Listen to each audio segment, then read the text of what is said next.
어떤 한 사람이 무덤가를 지나가다가 우연치 않게 묘비를 보게 됐는데, 그 묘비는 이렇게 세 줄로 문구가 돼 있더래요. 첫 번째 문구가 이렇게 써 있더랍니다. 나도 전에는 당신처럼 그 자리에서 그렇게 서 있었어.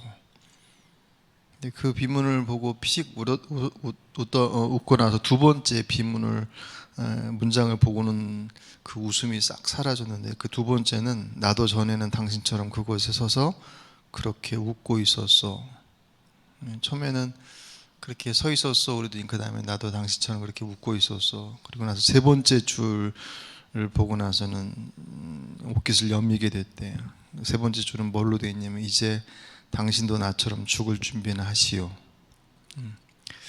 사람은 죽을 때 비로소 아는 것이 세 가지가 있고, 죽을 때가 돼도 모르는 것 세 가지가 있다고 합니다. 죽을 때 비로소 알게 되는 세 가지. 첫 번째는 사람은 한 번은 꼭 죽는구나. 이때 그 죽는구나라고 하는 것은 죽는 걸 처음 알았다는 게 아니라 죽음이 무엇인지를 이제 그제서야 진짜로 안다는 거죠. 우리가 그냥 흔히 사람 다 죽는 거야 라고 하는 그런 막연한 의미 속에서의 죽음이 아니라 죽음 앞에 딱 대면하는 죽는구나. 두 번째는 죽을 때 아무도 같이 가지 못하는구나. 세 번째는 죽을 때 아무것도 가지고 가지 못하는구나. 이 세 가지를 죽을 때 비로소 알게 된다고 하고, 여전히 죽을 때가 된데도 불구하고 모르는 세 가지가 있는데, 첫 번째가 언제 죽을지 모른다. 두 번째가 어디서 죽을지 모른다. 세 번째 어떻게 죽을지 모른다. 한동안 웰빙이라는 말이 유행처럼 이렇게 사용되었습니다. 그리고 나서 곧 얼마 안 있다가 웰다잉이라는 말이 유행했었죠. 오래된 이야기입니다. 웰빙은 잘 사는 법, 어떻게 잘 살 것이냐. 잘 사는 것은 여러 가지겠죠. 맛있는 음식을 잘 먹고, 운동도 잘하면 건강하게, 여행도 여러 가지. 항상 잘 일하는 수식어가 붙을 때는 그 사람의 가치 기준이 거기에 들어가니까 아주 다양한 모습들로, 어쨌든 웰빙이라고 하는 이름으로 잘 사는 것에 대한 관심이 많았다고 한다면, 웰다잉은 잘 죽는 것. 마찬가지로 어떻게 해야지 잘 살고 어떻게 해야지 잘 죽는 것일까. 결혼을 앞둔 청년들한테 결혼 준비 잘 하느냐라고 물어보면 거의 열의 아홉은 잘 준비한다고 얘기하면서 너무 힘들다고, 이렇게 복잡하고 이렇게 어려운지 몰랐다고, 해야 될 게 두 사람만 준비하고 결혼식 딱 하면 끝나는 게 아니니까 그런 얘기들을 합니다.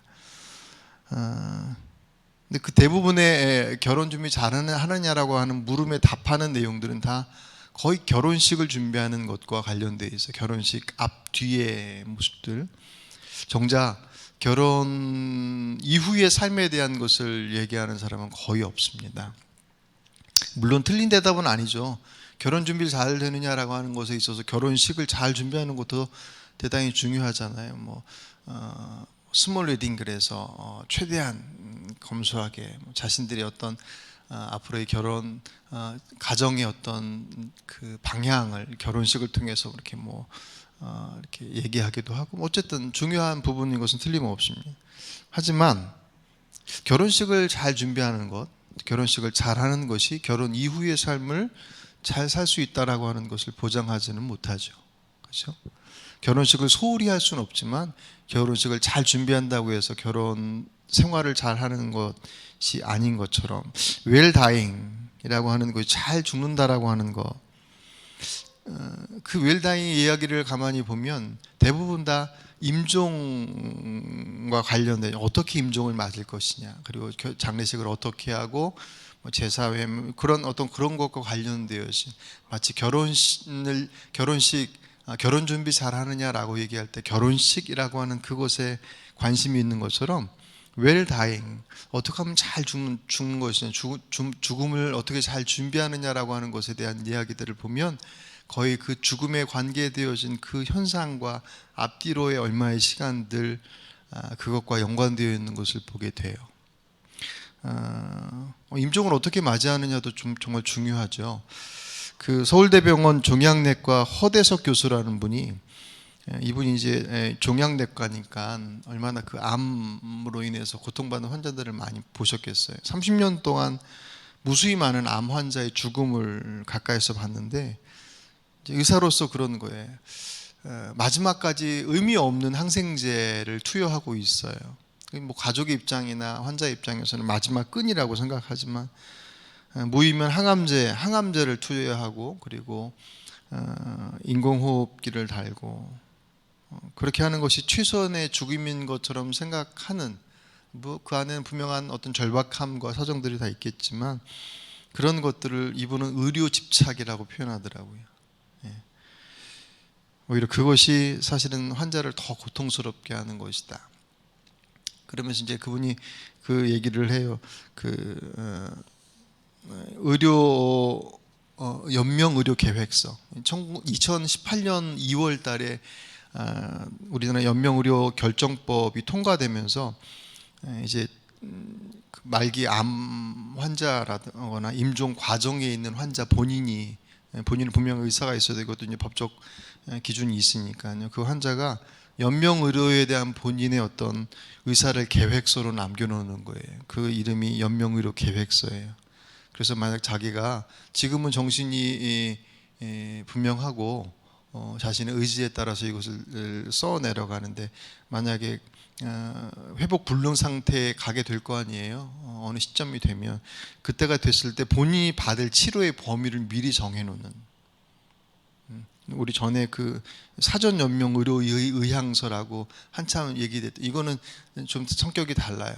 사전 연명 의료 의향서는 19세 이상의 성인이라면 누구나 작성할 수가 있대요. 이거는 이게 아파서 뭐 그것이 아니라 미리 좀 더 포괄적인 것이고, 연명의료 계획서 같은 경우는 이제 실제적으로 질병 가운데 깊은 질병 가운데 있으면서 정말 마지막을 준비하는 자리들 속에서 자신의 치료의 과정, 그러니까 대표적인 게 뭐 심폐소생술이나 기계호흡이라든가 뭐 그런 것들에 대한 것은 그러니까 회복 불능 상태로 넘어갔는데 기계에 의존해서 자신의 마지막 육체의 삶을 연명시키고 싶지 않다라고 하는 것에 대한 본인의 의사를 분명하게. 근데 그 아까 말씀드렸던 그 허대숙 교수님의 얘기를 보면, 그렇게 작성을 해도 실질적으로 그것이 실행되는 것은 한 20%밖에 되지 않는데요, 현장에서.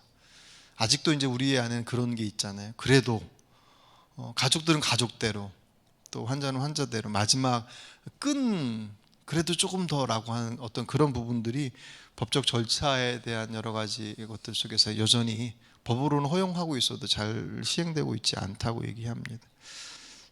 그런 준비가, 그런 준비들이 본인의 삶에 있어서 자신의 인생의 마지막이잖아요.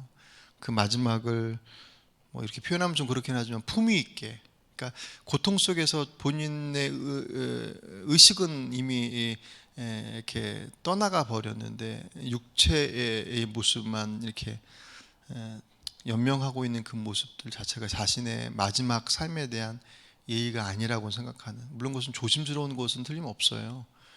왜냐면 뭐 식물인간으로 뭐 20년 오랫동안 있다가 다시 깨어나는 분도 있고, 막 그런 어떤 사실 의학적으로 설명할 수 없는 현상들이 있으니까, 그런 부분에 있어서 우리가 쉽게 접근할 수 있는 문제는 아니지만, 어쨌든 자신의 인생의 마지막의 자리들을 그런 긴 고통의 끝자락 속에서 스스로가 잘 정돈할 수 있는 어떤 기회, 그것은 또한 자신에게뿐만 아니라 가족들에게도 어떤 의미 속에서는 더 큰 고통, 물론 그것이 죽음을 잘 준비한다, 임종을 잘 준비한다는 것이 아무리 잘 한다고 해도 죽음으로 인한 이별의 슬픔을 대신할 수는 없잖아요.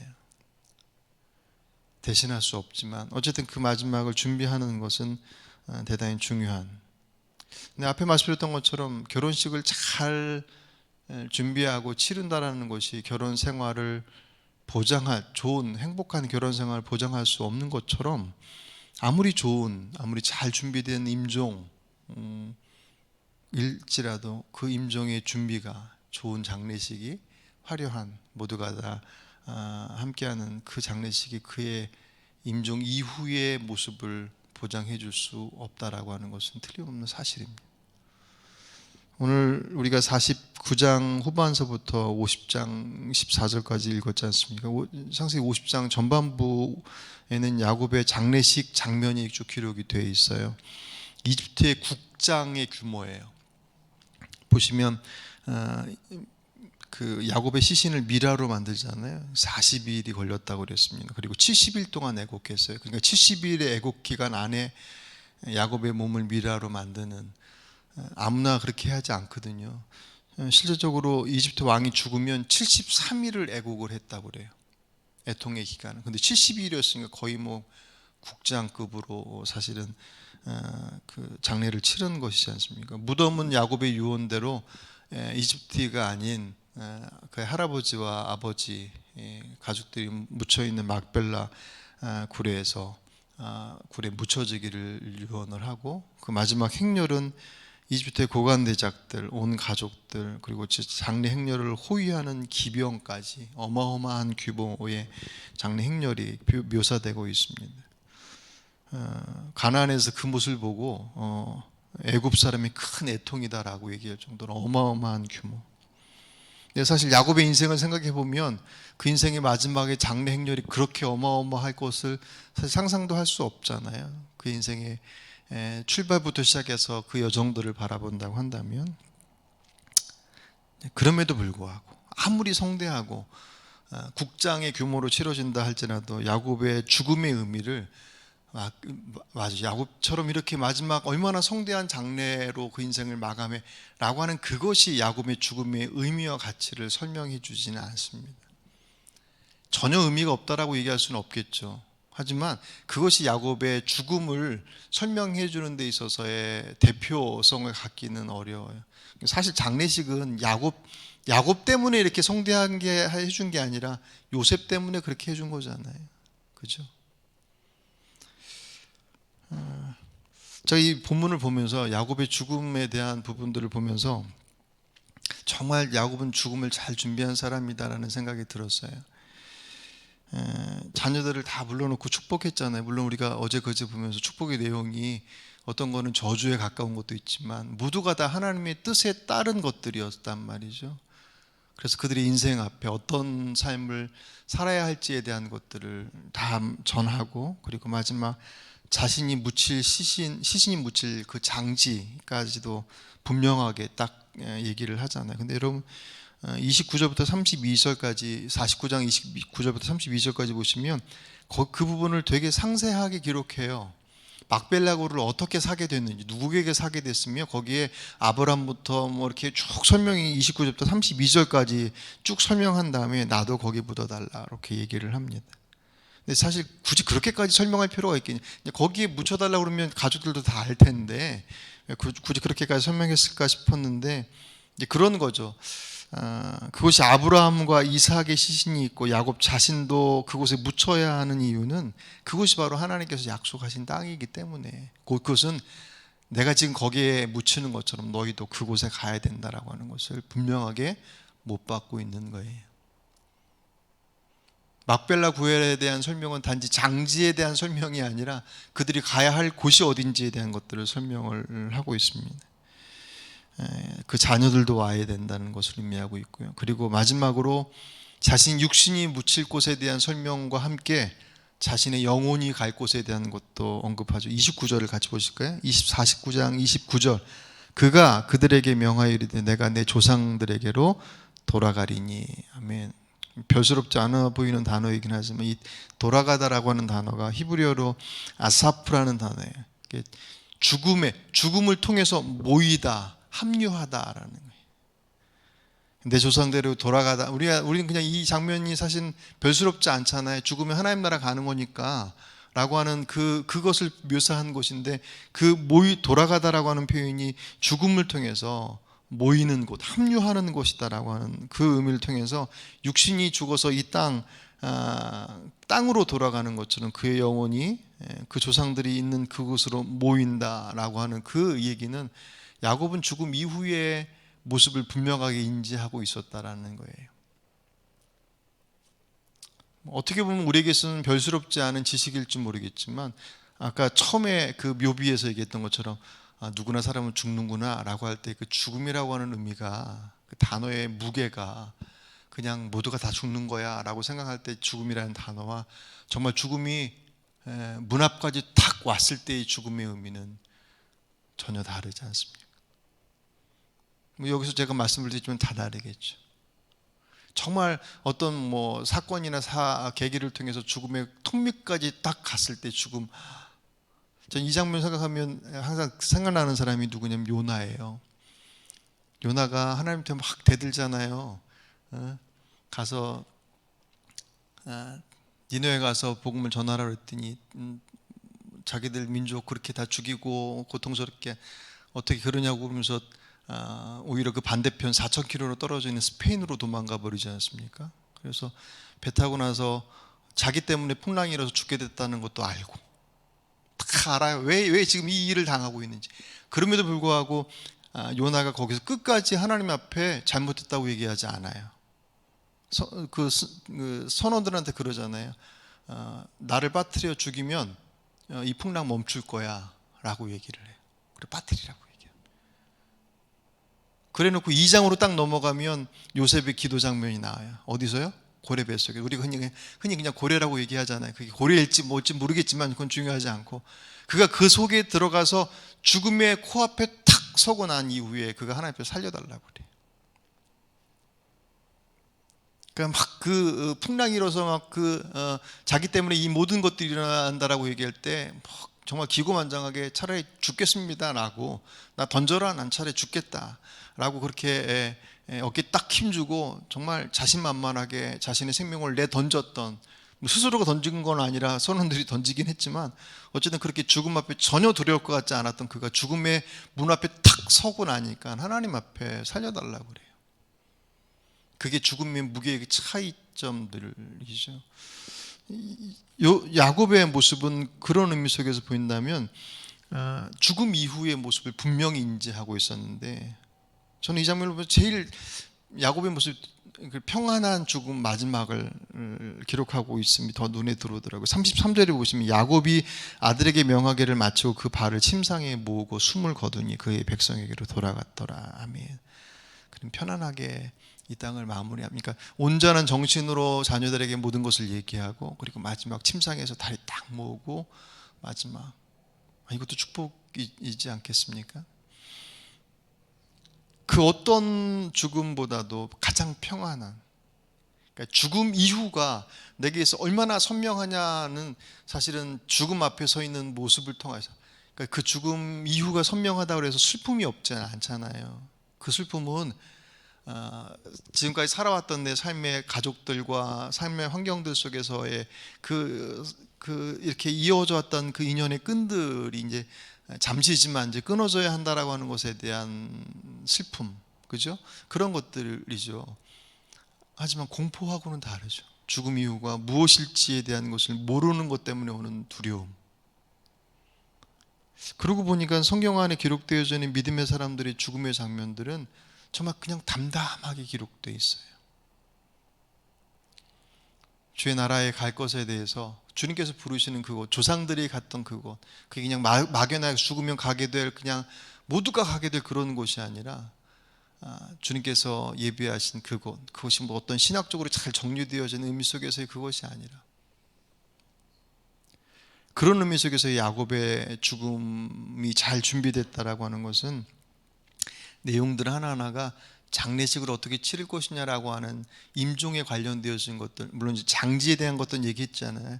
근데 그것은 장지 자체가 목적이 아니라 우리가 갈 곳이야. 근데 우리가 묻히는 거죠. 내가 묻히는 것처럼 너희들도 갈 곳이야라고 하는, 모두가 다 야곱의 내용들은 죽음 이후의 내용들을 다 얘기하고 있어요. 죽음의 그 현장과 그곳에서 어떻게 죽을지, 또 어떻게 장례를 치르고 어떻게, 그런 부분, 죽음 언저리에 있는 것을 얘기하는 것이 아니라 모두가 다 죽음 이후의 것들을 얘기를 하고 있습니다. 그것이 그에게 너무나 선명한 것이기 때문에 그의 죽음에 대한 고백들은 아까 말씀드렸던 것처럼 그 죽음이 그에게서는 더 이상 두려움이지 않아요. 돌아가는 것이기 때문에 그곳에. 히브리서 9장 27절 한 번 죽는 것은 사람에게 정해진 것이요 그 위에는 심판이 있으리니 아멘. 모든 이들은 이 땅을 태어나는 즉시 죽음을 향해서 뛰어간다고 누가 얘기하더라고요. 좀 그렇게 생각하면 좀 끔찍해요. 태어나자마자 죽음을 향해 뛰어간다. 인생의 모든 이들의 마지막을 맞게 되는 것은 예외 없음이라는 거겠죠. 죽음을 잘 준비하는 것은 잘 살기 위해서 노력하는 것보다 훨씬 더 중요한, 그럴 수밖에 없죠. 아무리 오래 살아야 100년, 성경의 말씀을 빗대서 얘기한다면 120년, 그마저도 이곳에 나그네의 삶이라고 그랬습니다. 우리가 이 죽음을 넘어서서 가게 될 그곳, 그 영원한 하나님의 나라는 이곳에서의 시간으로 구별할 수 없는 곳이고, 그것은 우리에게서 본향이라고 얘기하고 있습니다. 이곳에서 어떻게 잘 사느냐라고 하는 것은 이곳에서 얼마나 잘 것이 아니라 그 나라를 바라보고 그 나라를 기대하는 이가 오늘의 삶을 잘 살아낼 수 있지 않겠습니까? 저나 여러분이나 모든 이들이 맞이할 죽음을 잘 준비하는 사람은 장례식을 잘 준비하고 임종을 잘 준비하는 사람이 아니라 죽음 이후의 모습이 우리에게 분명하게 고백되어지는 삶. 다 알고 있는 하나님 나라 가는 거야 라고 하는 지식의 동의가 아니라 정말 내가 그 부분에 있어서 죽음을 생각할 때, 오늘 이성 여러분 기도하실 때 주님 앞에 정직하게 서셨으면 좋겠습니다. 내가 이 땅을 떠나서 하나님 앞에 하나님의 부름 받는다라고 하는 그것이 내가 그냥 그런 지식을 가지고 있는 것에 대한 동의가 아니라 정말 말 그대로 그냥 강 건너가는 것처럼 우리의 삶이 예비되어진 그곳을 향한 분명한 고백과 기대를 가지고 있는 삶인지, 그럴 때 우리에게 있어서의 모습은 단지 죽음에 대한 두려움이 없는 것만이 아니라 오늘의 삶에 대한 소중함들을 다시금 고백하게 되겠죠. 그죠? 마지막으로 그 천상병 시인의 귀천이라는 시를 읽어드리고 오늘 말씀을 마치겠습니다. 나 하늘로 돌아가리라 새벽빛 와 닿으면 쓰러지는 이슬 더불어 손에 손을 잡고 나 하늘로 돌아가리라 노을빛 함께 단 둘이서 기슭에서 놀다가 구름 손짓하면은 나 하늘로 돌아가리라 아름다운 이 세상 소풍 끝내는 날 가서 아름다웠다고 말하리라. 오늘 저 여러분의 죽음에 대한 준비가 오늘 성경에서 담담하게 기록하고 있는 하나님의 나라를 바라보고 그 길을 걸어갔던 믿음의 사람들과 같이 그러한 죽음을 준비할 줄 아는 또 이 땅의 삶을 살아내는 오늘 저 여러분의 삶이 되시길 주의 이름으로 축복합니다.